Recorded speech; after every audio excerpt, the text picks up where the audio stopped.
Pubic symphysis pain, what is it? Pelvis has the left and the right side, and they come together at the front here, and there's a connective tissue that keeps the pelvis together. And essentially during pregnancy, our body releases a hormone called prolactin, where one of the hormones' function is to create laxity in our connective tissue or our ligaments so that we are able to provide space in the pelvis for baby to pass through the birth canal. So that space there where the pelvis comes together is able to kind of open or separate a bit more because of that laxity in the ligament. And this can lead to pain. And let's talk about what activities we can avoid during our pregnancy to hopefully limit that pubic symphysis pain. So anytime that the pelvis is shifting or when we're bearing weight on one leg is when we're gonna put more pressure or force onto that pubic symphysis and potentially cause more pain.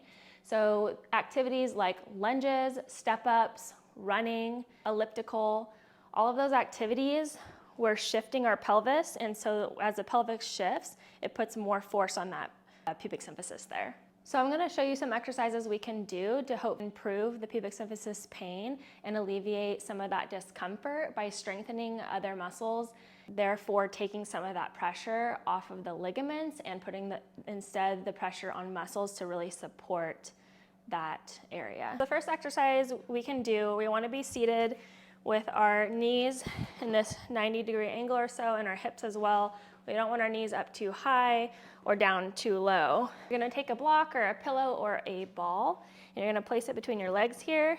You're going to do a 360 breath, so bring air all the way around. And as you exhale, we're going to turn on those transverse abdominals and we're going to squeeze the block as we lift the pelvic floor. So it's going to look like this. Lift the pelvic floor, squeeze the block, and those transverse abdominals come on as well, and relax. For this next exercise, you're going to be seated. You're going to need a large ball. You're going to take your right hand and your left knee, and you're going to kind of push them together so it's like this diagonal force.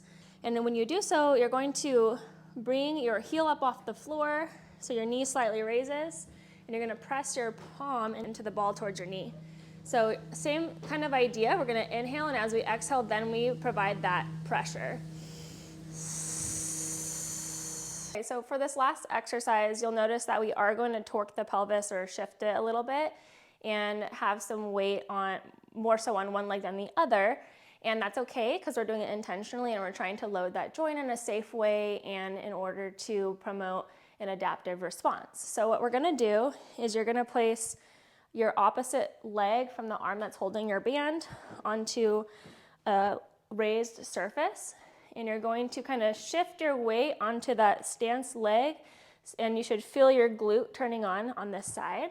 So we have weight in both legs, but a little bit more in that front leg, and then you're going to row and pull the arm back. And then we'll add in our breath work, so we're going to exhale as we row. I like to add a tempo to this so we can get more time under tension.